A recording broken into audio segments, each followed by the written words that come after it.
Marco Rojas, what an honor to have you on the Strive 365 podcast, mate. Thanks for having me, man. Hey, it's good to see you. It's great that we're both wearing white on the. Yeah, I know mine's a bit like there's a few more crinkles in it than yours, but that's what living by myself does, I think. I think mine might be a bit smaller, a bit tighter. But yeah, the fact that the All Whites played today as well and had a fantastic result against USA. We'll get to your All Whites career a little bit later, but hey, it's good to see you again. Haven't seen you in the flesh, not that this is, but your face for a number of months now since you kind of moved away from Australia and back to New Zealand. So yeah, how's pre-season going, mate? Yeah, it's going really great. Building confidently. Taking my time for sure. But I think that's what taking time out of football does. It just makes it a little bit harder when you come back. Even after Brisbane, I had still had almost close to 2 months or just over that off. So the Phoenix have been awesome. I very love the place. They've kind of taken me in and allowed me to work as hard as I can within my boundaries, and that's been real promising for me. It's something that maybe I was lacking a little bit in the last few years, support wise. So that's been really cool. Yeah, it's almost a full circle moment for you as well, which I'm excited to unpack the Phoenix journey and everything in between first stint, second stint. But Yeah, just before we get there, I guess just to close the loop on how we know each other than being Kiwis, we spent a better part of 3.5 years or 3.5 seasons at Melbourne Victory. yeah, Through your second and third sort of stints at the club, and yeah, it was you're a club favourite, well liked within the staff. We've got a great photo I'll put up in the socials of us holding up the FFA Cup after a memorable uh, night a few that's years nice. ago. Um, things other people don't know is, even though you're up in Brisbane with the Raw, you would come down and you'd spend, the day in the office catching up with people. And, that's not something that everybody does, right? And I Mm. don't know, I don't embarrass you here, but, you've also invested some of your own personal money into our A-League Women's program to help try and lift some of the inequalities from budgeting and equipment. And I know the girls are incredibly grateful for that. So yeah, true Melbourne Victory legend, and sad to see you go. But really excited to see what this next A-League season is going to bring for you. Yeah, thank you. Such kind words. I love my time there, and I love like the staff and the people there. I think I was worried you guys might get sick of me at one stage. I was walking through almost every day with my backpack and my laptop to study and find an office that was empty. It was really cool, great people, and just like I spent so many years at that club, and it felt right in the last, and I probably connected with the club a little bit more than the other ones. Um, and that kind of showed like more time in the office, more of a connection with the women's team too, and then kind of seeing the inequality of something that I've become quite big on making sure we strive towards kind of fixing that. Hey, great use of the word strive there, by the way. I Yeah. was having a conversation last week with somebody about the name, and I've listened to people talk this week, and strive like comes out, once in a 30-minute conversation, but it's the whole purpose of this podcast is to try and help pull back the curtains and refute some of the myths and get people to think about how they can push their own journey forward. So, hey, let's go back to the beginning of your journey. So humble beginnings in the Waikato of New Zealand. Football was Agriculture, yeah. football was the passion. I know it wasn't the only sport, um, but somebody that will no doubt talk a lot through the thread of this conversation is the impact that your dad, above all else, had on your journey early on, and then sort of continue to have all the way through, right? Um, as well as the connection to Chile, which we can talk about later. But yeah, maybe just paint the story back. Young Marco running around the back paddocks in Hamilton, and kind of where some of those formative experiences and people really helped shape the future professional player that you became. Yeah, I was smaller, like in size, same probably kind of physique. It was it was a great childhood. Like it's hard for me to speak about the opportunities that I have without being grateful for the spaces that were created for me, like dad and my grandma and my family, the Chilean side, they have their own journey. In getting to New Zealand, like it's quite a crazy journey themselves. And so for me, within one generation to grow up myself and have the opportunity to kind of do whatever it was I wanted to do, like what I would like to strive for, what I would like to really go for.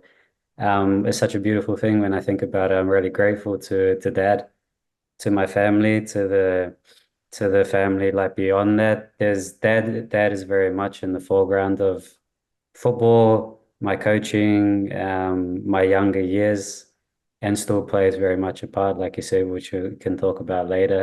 But they're all like little hidden people too. Little things like my grandfather, my step grandfather, put up a wooden kind of goal for me. Put up three wooden planks, and this is a rugby fanatic, loved rugby, and he put up a goal in the backyard so that I could practice as much as I could, which I definitely did. So there's so many people football wise. I play a lot of futsal. Mike Groom, we played a lot of futsal just for fun.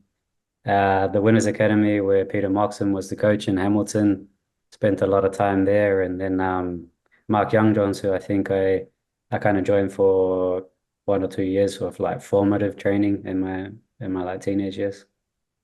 You mentioned a lot of names there, and family is obviously a big one. So normally we kind of start with athlete to athlete conversations, but I'm quite keen to maybe start with the parent, and we can expand that to the support network, right? So you spoke about a few other coaches, but they will also be support people. You spoke about futsal. You spoke about, Wynrs Academy, the Hamilton branch. What sort of role? We just talk mainly more on your dad now, like Yeah. because my dad was my coach at an early age as well. So a lot of athletes have potentially had this experience, but maybe there's parents listening that are starting down the journey of coaching their son or daughter in their chosen sport, which they might be doing it because nobody else has put their hand up. They might Mm. have an experience in that sport. What are some of the positives that you can remember from having, a parent or a support person being your coach? Oh, that's such a great question. The positives of having dad around, I guess, sitting here now, connection springs to mind. Connection to my father, that's a privilege in itself to have something that you can share, that you can enjoy and share. I come from a New Zealand background as much as a Chilean background. And football was huge within my family, especially like well, everyone, but especially the male population, like my uncles, grandfathers, everyone played at some stage. So I think it was just something that I was always going to do. But dad was incredible. Dad was great, such a good person, and the way he coaches and the way he supported myself and my teammates when he took over those teams was huge. I think it's what fueled my passion to look now for spaces that put the person first, because he definitely did that. And he was a huge influence, huge, huge. Would practice with me, would coach me through, would teach me the lessons when I wasn't always in line. He was great, and I think it's hugely important. I know I'm very lucky, and if there's all the other people out there that are lucky enough to have their parents involved, like it's such a crucial thing for I think just teenagers growing up, and more so the ones that are playing like the team sports on the weekend. Was he the same with you as he would have been a teammate? Like, did he hold you the same standards? Were there double standards, different standards? Were there more challenges as the son of the coach, or Yeah. how did that come about?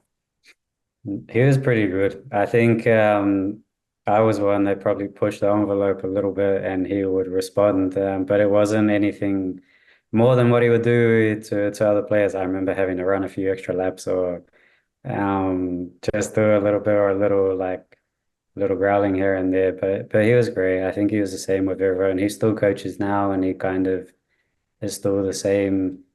Um, it obviously evolved with some of his ideas, but the same kind of personal relations. And that's so good. I have the fondest memories. I never really pushed me too hard. I was always kind of backing up what I kind of chose and what I pursued, but he's always also been there to just like mention maybe when I could probably do a little bit more, when I was probably kind of veering on the wrong path of what I was thinking or saying in terms of like other coaches or whatever. Yeah.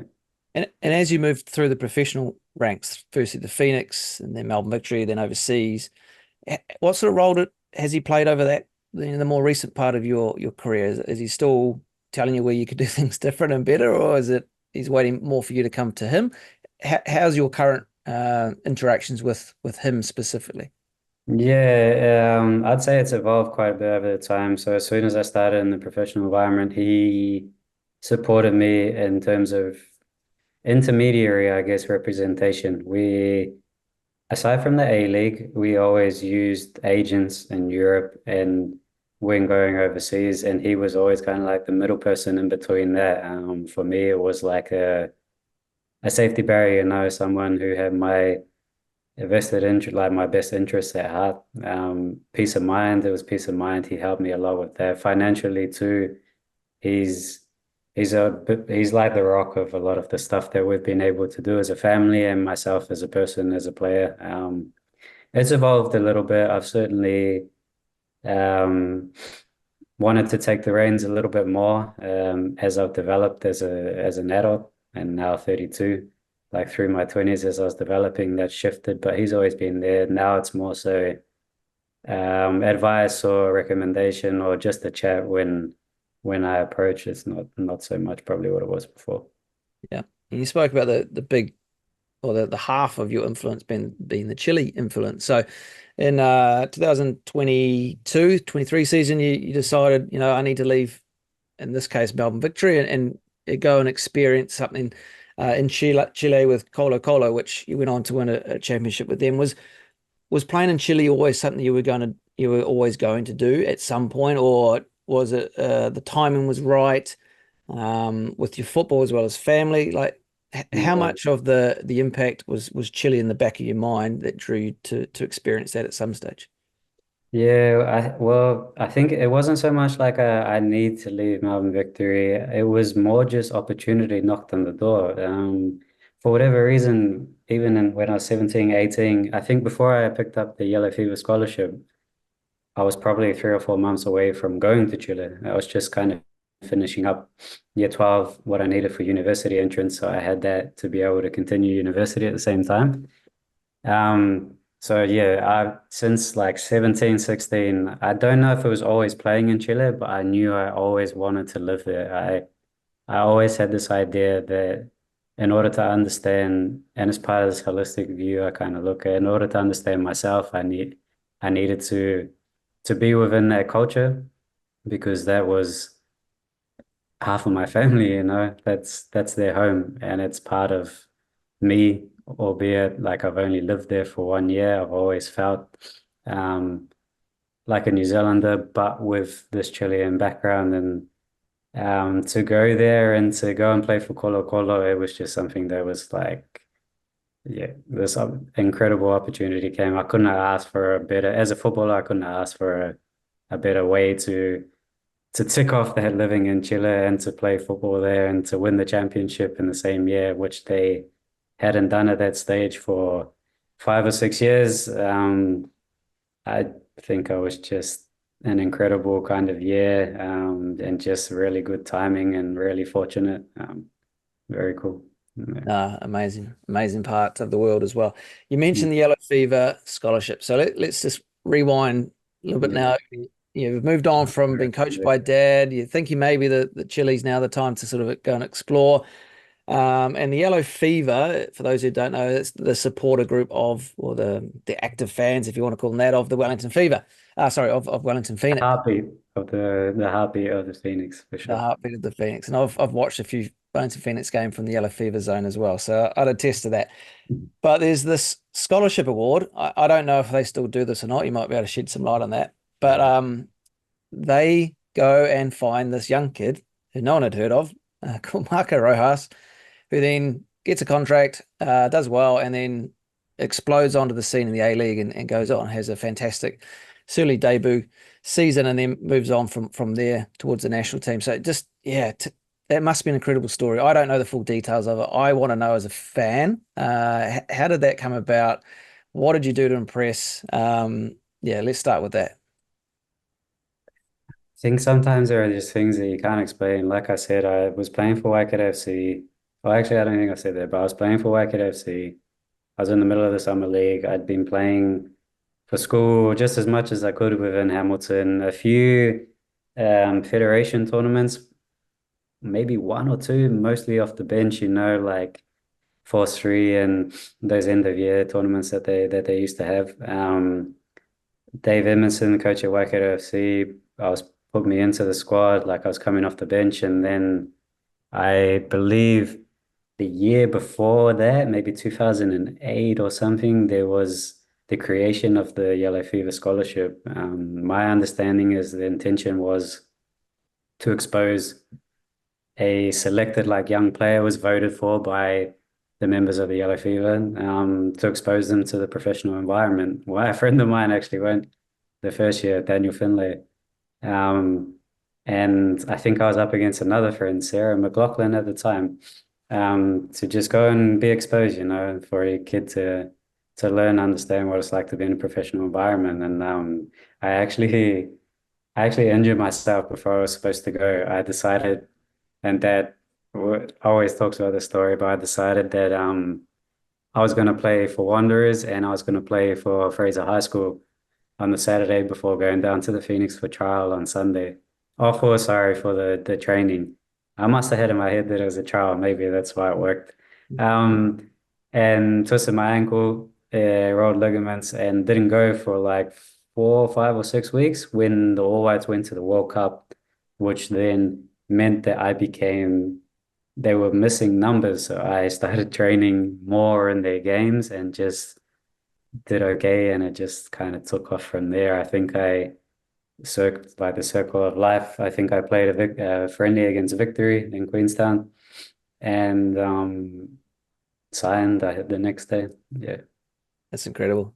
Things Yeah. happen for a reason to good people, I believe. So, Thank you. Yeah. what's the moral of that story? Play school football, play club football, and then have the mentality of I'm always going to be watched and Yeah. yeah. Yeah. Just yeah, and staying present, staying present and just being at that stage. I was just a 17-year-old that wanted to play football, we were talking about going to a professional environment the day after and wanting to play 2 games on the Saturday. That's just me. I love playing football, and that speaks for kind of who I am. Then I went to the Phoenix. I probably just played, just did my stuff, and just worked out. Yeah. So let's talk about being on trial. That may not have been classical trial. You had experienced a few other clubs in Europe on trial, I guess, prior to this point in time, and you've had some trials potentially as well since, right? So a lot of athletes listening to this would be kind of in that stage where they might be playing national age group tournaments. They might be in a national age team. They might be getting opportunities to go and experience professional environments. Who might be generally interested in signing or bringing this player into their chosen sport. Through your experiences and now with some real dialed in advice, how do you view the best way to approach this trial experience is in the aim to get something out of it positive at the other end? I think there's a few things that kind of spring to mind. Support systems is one, like we spoke about family. It could be friends or whatever it is, like having that close connection to your support system, because it's a pretty trying time when you think about what's happening. Like you're being tested, and everyone kind of understands what whether an academic test or a like test in the workplace or whatever, like how hard that can be, how uncomfortable it can be, and how different it is to once you're somewhere and you're relaxed and you're part of that environment. Support systems, like be close to them. I think at the time, like, or for most of my years, I talked to my family every day or every second day. And so I was doing that. And the second one, I think, was just oh,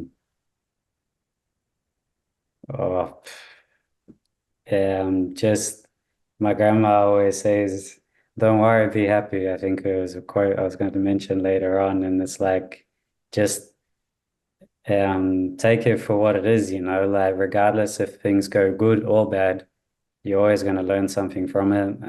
And I feel like the more I noticed for myself, the more that I really held on to a desire and wanted something, the kind of less likely it was to work out. I'm sure there's a correlation between that too. Yeah, and I think I don't know anybody actually that's signed and stayed at a club long term that was their first trial. Like they either had been invited back for a second trial at that same club, so they could learn more, or they had, experienced other environments. So, you'd spent some time in Germany, Werder Bremen, Borussia Mönchengladbach, and a few others that they would all have contributed to you and how you therefore approach, and you might have gone in more relaxed because you'd experienced three or four other, professional Yeah, environments before you got to the Phoenix, or you might have been yeah, in 18 months older, so therefore a little 18 months more mature, more physically developed, more in tune with your game than that first one, right? So you yeah, spoke about all these experiences contribute. Yeah, my role as a program manager is about microdosing different sets of experiences along the journey before someone gets to the first team, that they've experienced all these things to be better for that. yeah, yeah, What let's just stay on the trial thing for a little bit. Like, let's use football as the scenario. Like, what is a trial? Like, how many days is it? What sort of stuff are you doing? Are you in with the first team in the change room? Are you on a separate change room? Are you expected to do the same load? Just, yeah, give us as much, pull back the curtain as much as you can on what trials generally are and what to expect. yeah. I think it's relative again to the situation that clubs find themselves in. For example, the week that I had at the Phoenix, and I think about some of the boys that are coming in now to the Phoenix here and are training with us. They're with us in the changing room. They're I think their kit's kind of the same. Everything's kind of the same. It's just understandable that they don't have a contract and these other players have the professional contract. It was the same for me. The week of training that I had, I think apart from a yellow retro rookie car that we had to drive around, like I was the same as the other guys, as the Vince Lears, as the I don't think Paul Affle was there, but like, and the All Whites weren't there either, but like as Daniel, like things like this.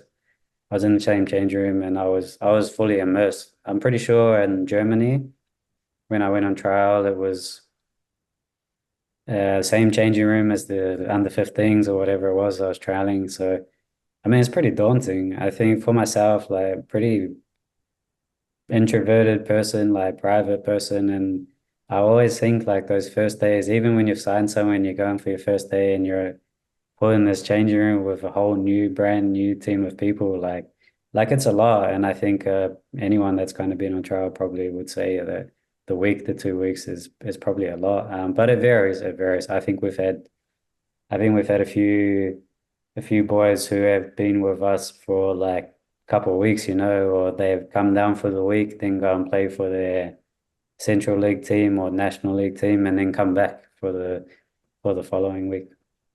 Yeah, it's tricky, right? I'm fortunate enough to be experienced a few in America only, and that again might be different than what it's done in Europe or in New Zealand. But yeah, very short window of time. And if I look back and go, thought I did okay, but I was effectively a foreigner competing for a foreign visa spot compared to, say, the Americans. So I had to do more. Was Yeah, was kind of the feedback. And I've thought about that a lot. Like, how do I could I put myself out there more as a shy, reserved, I'm not the loudest voice in the room, similar to yourself, right? How could I have approached that different to get a more favorable outcome at that point in time. So is there Mm, any advice you can give to maybe, the quieter, you mm. know, go along with the flow, don't want to put my neck out too much, but effectively you're on a show, right? What advice can you give to people like us to walk away knowing you've given absolutely everything and it's just someone has decided to go in a different way? Yeah, I'm not so sure, like, because I know that I definitely wasn't thinking this far into it when I was in these places, but I love this concept that you've started talking about because it's right and it's probably something I forgot to say, and it's probably something that's important to say, that when you're on trial, what a great time to just take the risk, to just enjoy yourself and try things and do what you can. Like what can possibly go wrong? For the most part, you are there to the worst part is you go back to what you were before, but there's also like this beautiful part where kind of everything comes off and it works for you. It's such a weird, it's such a weird part, it's such a weird point in time. I'm sure that everyone's felt that like weirdness of it. Advice, it's hard. It's just like, oh, I think just keeping those emotions in check. Mindfulness is always a big one. Mindfulness is a good one. The support systems, whatever it is that kind of levels you in and brings you down from the emotion of this is a trial, this is so important. Like, not even humans in general, not all of us, if you put us in a new space, are able to show our best sides in one day or 1 week. It can take a long time socially just to warm up to people. So I think it's probably, I don't know, it's a pretty harsh environment, and I feel a lot of empathy for people who have struggled in those places, and then a lot of awe for people who are able to like flick the switch and put it all together in those and just go, you know what, I'm just gonna give it a go. Yeah, I appreciate that. And this part of a conversation, I haven't really had much with other people. I haven't heard many people speak about the life of being on trial, and helping maybe a small percentage of people hear this maybe for the first time. They're about to go on trial or they're going on trial soon. If they can be a little bit more prepared or conscious of what things might be happening, then that's success for me. What about if you were speaking to me now as a coach, creating an environment that a group of people are going to come in on trial through your experiences? Um, what would advice would you give to coaches now, kind of creating this environment or this space, knowing that there's going to be the stress and the tension, and not everybody's the same, and it's just 3 days or 5 days, or how can coaches or program managers create a space that you think would allow for more impactful learning about a player? Yeah. I really love the coaches that focus on the value space. I really love the coaches who focus on the type of people that we are. An example of a trialist, it would probably for me be things like the determination, like the work rate. Another one for a trialist is like the idea of just putting your head down and doing what you came there for, to to work and to live the experience and to work hard. For me, coaches who value you could see in a player when they come on trial if they really want it, if they are really trying, the people who make mistakes but then try the same thing again, make mistakes but then try the skills again. Um, I feel like I would say for a coach to look at kind of the values a little bit more than their bad pass or the mistakes, like actual mistakes on the field. The other one would be, I think it's really helpful for the trialists and the player themselves if you invite them into the space when it's really productive. Like I've seen trialists and people training come in and we're in the middle of a season, or they're looking for a short-term replacement and you're doing like tactical training and set pieces, and I don't think that's the time for people to be coming in to try and show what they can. If you can do it in a preseason or in a week where you're playing internal games or something like that, like it's a hard environment. We've just spoken about how difficult it can be. for people coming in, I think it's really important that the environment supports that person too. Makes it a bit easier for, not easier for them, but a bit more appealing, like you bring a trialist in our preseason where we're training and like playing small sided games, and then we play an internal. That's a great week for someone to show what they're capable of, rather than you bring them in when we're working on tactics and working on our thing, and sometimes they're standing on the side. Like I've definitely seen that happen too. Yeah. No, incredible. Hopefully there was something in there, yeah. Yeah, no, that's incredible advice, mate. You, whether it was a trial or not, it's debatable, but you sign a contract. So your Yeah. first professional contract, it's probably not too dissimilar, right? You've made the next step in that journey, and now it's about, from what I have discovered and learned and observed, it's almost a harder stage now, right? You've been afforded an opportunity. Now, how do you keep that opportunity? How do you keep your contract? How do you get your next contract that's worth twice as much money? How do you then kick on and become a regular and then push on to, say, the senior national team? So a lot of athletes listening will be in that pre-trial stage or trial stage, or now at this stage where they're kind of experiencing the senior environment for the first time or second time, and they're not regulars, but it's where they want to be. They want to make a career out of their chosen sport. So, yeah, does the mentality shift from just giving it a go? What's the worst can happen? Are you still playing really free, or are you starting to now tighten up, tense up? You're getting impacted now by senior players who want to play ahead of you. Like, it's a challenge. It's equally, if not more, challenging than to been on trial, right? So, Yeah. how do you, thinking back to some of your reflections, how would you, um, help share wisdom to allow these athletes to be successful in this period of their journey? Yeah,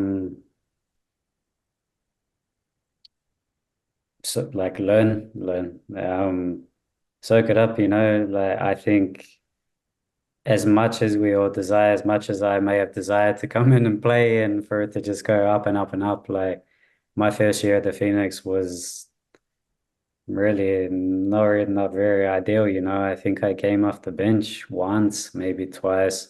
I actually didn't start a game in the A-League until like a year and a half, or the last 6 months of my contract. I was in and out of training. I had a lot of injuries. I had surgery at the end of the first year. Like it was a complicated start for myself at the Phoenix. But I just kind of kept going. Like I just kind of kept going. Built this resilience, over time. Had it, I had to learn how to be resilient because of the older players that were there. Kind of just respected them, listened to, absorb from my environment, and try to add what I could to my game. I think it's a really beautiful space. Like there's that space where it's like, oh, I really have to show when to play. But if you can step back and it's like, actually, I'm 17 years old, or I'm 16, 18, or whatever. These guys are 32, 29, 25, or whatever. There must be things I can learn, These are guys that have been playing football in the sport, whatever it is, for years and years and years. They must know some things. Like, as hard as it is, ask questions, listen, stay behind, with the coaches or a player, you see a senior player kind of working out, find the space to do that extra stuff with them, and just absorb as much as you can, and add as much as you can to your game, because then whether you play or not, you're growing at the same time. So if we just jump forward to where you are now with the Phoenix, right? You would be a senior player, early 30s, but you've done and achieved and seen a lot, right? So if you're now the 17-year-old or 18-year-old coming into the environment, how likely are you as a senior player prepared to help the younger version improve, grow, ask questions, put them on the shoulder? Is that something that young players can expect will happen organically, or do they almost have to kind of force the issue or go find one or two that they think can really help? How does that really work? Yeah, I try and make it a bit of a mix. I think in training, when you're working through stuff and you see something happen, I'd probably approach a young player and just say to them, "Hey, like, did you think about this movement, or were you considering this?" Or when you're running with the ball, a lot of the attackers, it's like, when you're running with the ball, what did you see? And just to try and get them to think. I think whilst it's in training, I kind of approach them and ask them the questions. I probably say, hey, what about this pass? Do this move, and then afterwards talk to them a little bit. But I'm not a I'm not the perfect older player too. There are some days where you're frustrated or you've worked hard and you forget to support those young guys out there. But I do my best. I talk to them when I can. I've always said that they're most welcome to come to me as well, and I try and make it a little bit of back and forth. I think when I was younger, there was this idea that you had to listen when you're a younger player, and it's I think it's important that you listen, but it's also important that people aren't just imparting advice on you. Like it's consensual, you've asked for it, you're in a space that you want to grow because you have to be willing to grow and you have to be listening to understand it. So that's why I try now to just kind of mention that they can come and ask and try and have the conversations about did they see things rather than just saying, this is what I think you should do because um, they're different people, they have their own ideas, and it's really important that their growth is really important. Or is their growth is like only going to happen if they're able to learn and adapt and to grow themselves. That's my perspective, yeah. Yeah. And then that final 6 months that you were just alluding to, you got in the team, played with freedom. I remember this young winger jinking down the sideline, scoring Yeah. goals and setting up goals, and then then you get a move to Melbourne Victory, who at the time would have been try and draw some comparisons. Middle of the road club going to Man United, for example, right? It's a big move from an A-League perspective. How did that come about? Is it something that you were surprised about? You were searching for another step forward, or was it really out of the blue, daunting? How did not so much how it came about, but players are going to be in situations where there's always something bigger and ahead of them. How did you feel about taking on that challenge, I guess is the real question. Yeah, I think I've always, throughout my career and just, I think in life in general, I actually didn't plan a lot of what happened. I've really enjoyed going through the experiences, learning, and then kind of adapting. That system definitely has its flaws. It has its positives too, but I didn't sit there at 17, 18 and have this career planned out. I knew I wanted to go as high as I could. I didn't know what as high as I could meant. And when victory came, it was at the end of the season where I'd had maybe 8 or 9, maybe 10 pretty all right games. We made it to the final in sixth place, and I think we played Adelaide, um, and lost that one. But I had a relatively good, like a good end to the season, which meant that people were interested, and I just kind of took the decision based on what was available to me, what was happening then. Uh, um, Victory was a team that I'd played against already 3 times. I did all right against them the 3 times. I think when I started, I think I scored a goal in that game. The Queenstown game was my trial, and that was all right because that was must have been all right because it was the day that I got signed for the Phoenix. And so I think they'd seen a lot of me, and so they pushed pretty hard. There was actually a board member that became like close family friends later on and still is, who was part of there, and they pushed really hard for it to happen. And the victory was, and the shift was huge. And that was a hell of an experience too. We had Harry Kuehl come in the first year, probably three or four changes of coaching staff. Carlos Hernandez, Danny Allsop, like players that were very well established in the A League, and that was quite a huge challenge again that first year for Yeah, myself. no respect to the Phoenix, and you had Ricky Herbert and some great players around you at the time, but it is like moving to a Champions League type club based on our context in this part of the world, right? 3 years, the second year, Johnny Warren, medalist, best player in the A League. Harry Kuehl as an example, some big coaches through there as well. Like, this is from our part of the world, big time football, big time soccer. So How was it like still being a young player, rubbing shoulders with these more experienced, more high profile people in a club where we're expected to win every game, full stop. Fans, 20,000 fans every home match, singing your name, living up to those expectations. But you're still a young kid, right? And Yeah, then now you're also moving away from home. You're in a different country. yeah. That support network still there, but not quite on the doorstep. How does this next stage layer into the conversation about support, about learning, about observations, about advice now given to people who are taking maybe a leap abroad? Yeah, so I actually I think even at that stage I was kind of thinking about it and trying to see what would be the best thing for me. My family, bless their soul, moved over with me actually those 2 years in Melbourne. They started a new, with me. My mom started teaching in Australia. Dad, I don't think he did a little bit of electrical work, which is what he does. But even my sister came over. We brought the dog over. Like we had a family house. I think that was key to what kind of happened in the second year. It took me the first year to kind of work it out, to understand it. There were some epic highs. I think to sum up their first stint in Victory and what it meant to be at Melbourne Victory at that stage was we played a friendly game against Celtic. I was 19, 19, maybe 18, and got to play against Celtic in a friendly at that stage, which I don't know how much that was happening. It might have been happening a lot, but that was so cool. The stadium was full out, and my love for Amy, like just like Amy Park, just like started right then and there.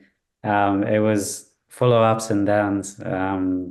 I think we finished eighth or ninth in their first season, lost the maybe two or three of the derbies, maybe drawing one. It was a pretty bleak year, very tough. But I had my family there. I had that support system. I had strong friendships, and would talk to my friends all the time. Like I've had friends all the way through that I would speak to, and still speak to regularly about football and what we're going through and all of those things. Like I looked at what people were doing. I looked at what they were doing that I didn't think was right, and just tried different things, tried different ways, and continue kind of forming my player. And then Ange came along and just decided that he was going to give me opportunity. And much like the opportunity I spoke about with my family, I think I just ran with it, and then things just flowed from there. I think I remember the second game of the season. They're pretty clear, those memories. They must have been pretty impactful for me. I tried to chip the goalkeeper and he caught it, and Ange kind of went off, and but still played me the next game. So very grateful for that like those decisions to just keep playing a young kid. Mm. 2 good years, one better than the other. Opportunities, I'm assuming the club wanted to retain you, but opportunities to go abroad to the next stage in that career, no doubt plays its part, right? And off you head to Stuttgart for 3 seasons. What was the thinking around, taking that next step versus staying and bedding down where you were and building on that second season? Yeah, like I said, I probably my thing over my career was that plan behind didn't really exist like it does now. It didn't really exist before, so it was again the same thing. I was looking at the options that were available. Although Victory wanted to keep me, it was at that stage, I think it was only for a year, and it was it was just like the negotiation, I remember it wasn't great at that stage without going into the details. And so once that didn't feel great, it left me with the options in Europe, which were like huge for me, a player who wanted to try and see as high as they could go. And then I think it was between Stuttgart and a team in Austria, and Stuttgart became a destination. And it was just more of deciding from what was brought to me at that stage. I was in a great space, playing well, and so things were coming to me, and then it was just picking what felt the best or what looked like the best opportunity. Do you feel it was the right time to take that step to, now Code Europe is Mm. is kind of the pinnacle, right? And there's obviously different tiers within Europe, but Stuttgart's a big club. German is a big league. Was it the right time? Or going, I guess giving yourself some advice now as the younger version, would staying and playing another year and establishing yourself as a senior player in a big club in a lower league, being the A League, and then going, I asked Archie Thompson this question a number of episodes ago, and because we see it quite often, young kids are leaving the A League and then kind of coming back, and it's seen as a failure. I Yeah. personally don't view it that way. Archie's view was, if the opportunity go, because again, what's the worst? You come back and you play again and then you try again. But Yeah. if you don't go, you never know. But speaking to some other coaches and agents, they're like, well, no, stay and play another 40 games and then go. Like, what's your view of that? Going to Europe is quite a youngster who's only played four. To be fair, you had played 3.5 to 4 seasons in the A League already. It's not like you've played half a season. So Yeah, it was a tough one. I love that Archie said if you get the opportunity, go, because it's such a joy to play in the same team as him, and so I think that's what I did. I took the opportunities and ran with it. That speaks to my personality and what I was looking for and what I look for in life. I'm big on opportunities. If something comes up, I want to have a go at it, and if it doesn't work, then I regroup and start again. So I think it's relative to each person. There are other people that would want to do it that way and plan and have the 40 games, and I wasn't necessarily that person. Whether I could have done it, perhaps, but like I said, I think in that situation, you'd have to understand what was kind of being said to me and what was being offered to me at that stage, and to understand probably why I didn't look too hard at staying. I didn't think it was completely well done, but I'm not going to go into what that was. And then for me, once I recognized that I didn't have that good feeling about staying, it was about where's the next opportunity. And I've done that my whole career. Like here in Vain too, I've been a year in Melbourne and an opportunity comes up, and it's very hard to say no because you're not sure it'll come back. But there's also I can recognize I've come across a lot of people who love planning, who will take 1 or 2 or 3 more years, and it might work for them. It could have worked for me, and we would have been having a completely different conversation. yeah, you're right. You mentioned Heerenveen there in Holland. You come back to Victory in between that. Played in Denmark, back to Victory, Brisbane Roar.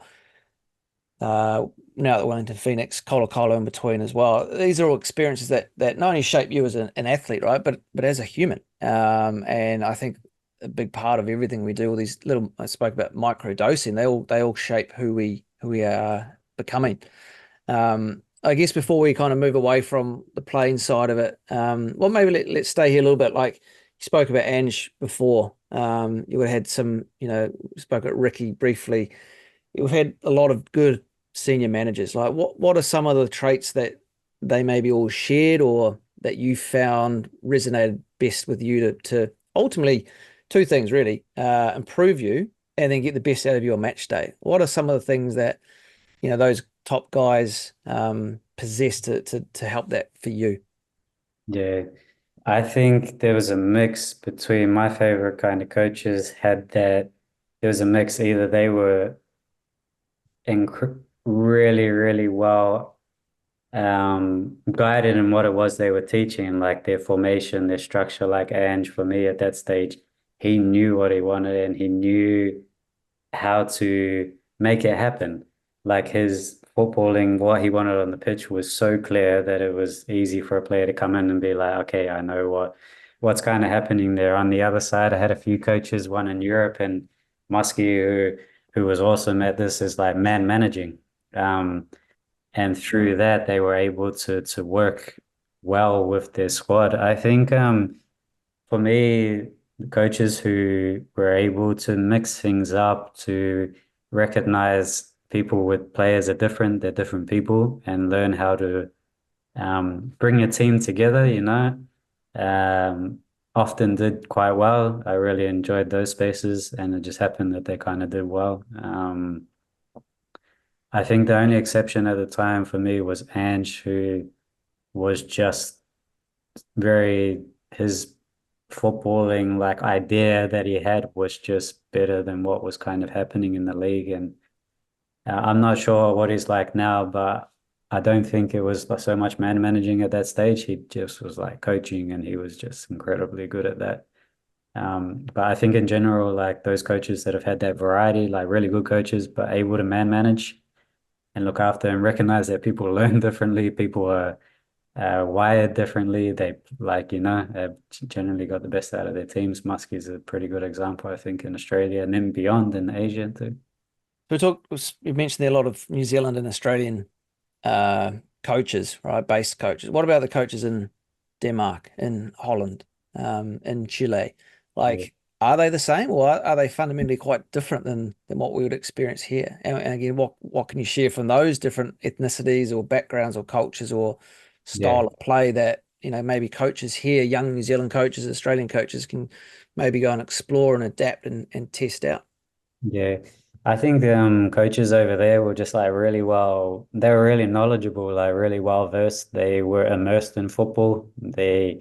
You're in Europe, like football's going all day. They would watch so many games. I think they just saw more of it and they were more like in New Zealand, we're quite far away from the football world, like the Premier League's in the middle of the morning, late in the evening. You don't play against other countries. You don't see other countries. I don't know how many people have like scouting platforms that they can easily access. I think we just see less football than what some of them do in Europe. I don't think there were too many different. I had a really good coach in Switzerland who stood out for me. He went on to coach like Union Berlin to the Champions League. He was very good, and the Chilean one was maybe the only one that was like very different. But for me, in general, that culture and living in South America was just so different to living in Europe and Ocean, or the places that I was in Europe and like Asia, like Oceania here. It was very different. Chile was very different. Yeah. Another part of your athletic career that is different is international football, right? So Yeah. straight off the bat, is the All Whites something that you are still striving to be a part of moving forward? Yeah, for sure. I mean, there's some big things coming up. I'd love to be a part of it. I think I just recognize the situation that I've been in, and just gonna revert to that, like go back to that young kid, just puts his head down and works hard and let the football do the speaking for itself, which hopefully it does. And then I'm sure, um, hopefully my time will come again, or I'll be involved and I can help out when hopefully I can. I'd love to keep going, and I've really enjoyed representing my country. It's been such a privilege. I'd love to do it again. Yeah, that's great to hear, mate, because 2011 was your debut. You also went to the Under-20 World Cup in 2011. So 2010, you always went to South Africa, right? Undefeated. Fantastic time for our country and the growth of the sport and aspiring young players and sort of 2011, 2012, you break onto the scene and all that stuff as well. So I was really surprised doing some research here around only 45 caps, which for me, someone who's been around, it feels like a long time in and around the national environment, but you haven't been there consistently for a while. So there's reasons for that, and we don't need to go into it, but it's great to hear that that's something that you want to be a part of. What are some of your learnings? The Olympic Games 2012 as well, Oceania Footballer of the Year 2012. What are some of your advice around? We spoke about athletes going into trial, athletes making their first pro contract. What about when you first go into a senior national team? Because again, it's not only special and hopefully playing for your country is above playing professional in your sport. I think it's harder. Um, what can players expect? How do they can they expect to be treated by the senior players or senior members? Yeah. And what kind of two or three pieces of advice have you got for these guys and girls? I think um I think football wise, the senior players that we have now are some really good people, Woodsy, Boxall, Tommy Smith, Costa, and the last kind of that are in the States at the moment. Like these are really good people. So I think if you're a young player coming in, it's a really supportive environment. I would imagine, or I believe so from the last trips that I went on in Europe. I think it was Sweden or something. Um, I don't think there's too many issues there. Sometimes you can come across harsh environments, but it's hard, because it's only older players kind of doing what was done to them. Unfortunately, like repeating cycles that they experience as young players, which because imagine you're a young player, you've come into harsh environments, you make it down out the other side, and then someone asks you to change, and it's like, whoa, what? Like this has happened to me the entire time.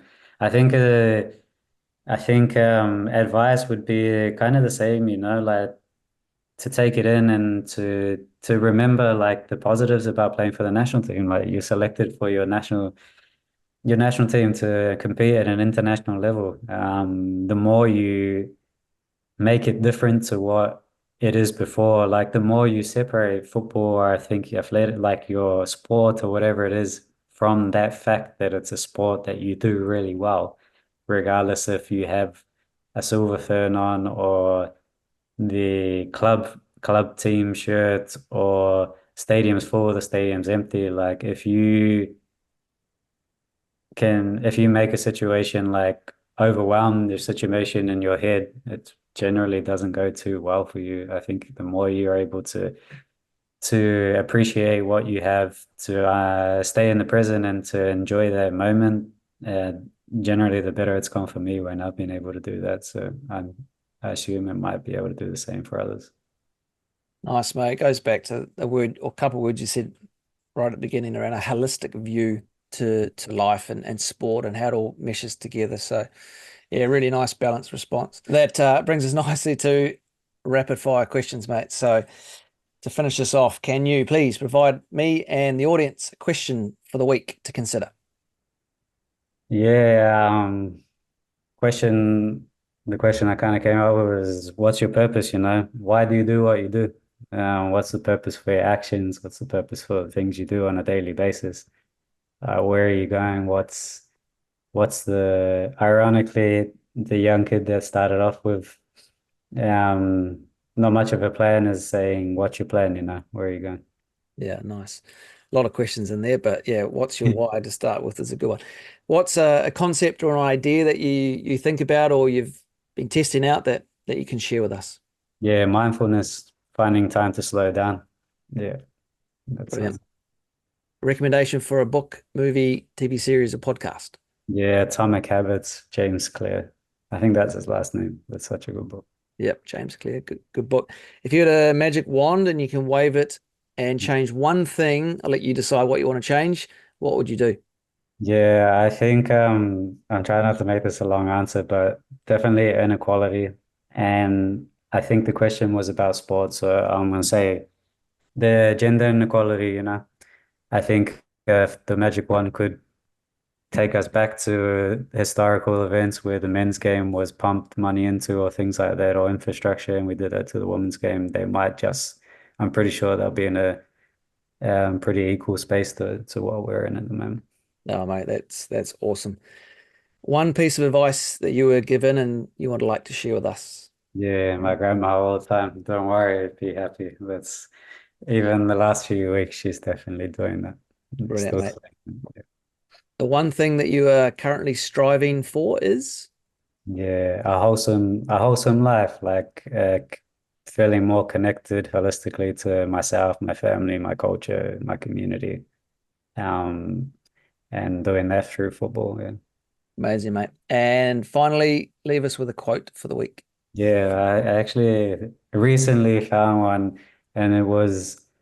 Which I thought it would be really nice. I assume it would be very, very nice to be super rich or whatever, but it says being rich is nice, but what you really want to optimize is an income that exceeds your spending margins and a lifestyle that is free from rushing. And I thought that was a great one. Yeah. Brilliant. I like that one.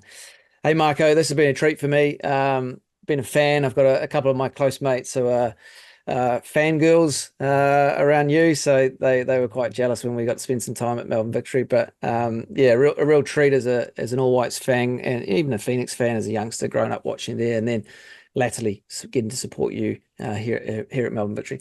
I wish you all the very best for this season, just not when you play against us. And I really hope to see you again in an All White shirt. That'd be great. No problem. I've always loved people that say that because you're like you bring it into the universe, not against us. So Thanks so much for sticking through to the end of this episode. It would mean the world to us if you could hit the like or share button so we can get these amazing insights out to other like-minded coaches, athletes, and parents. Cheers.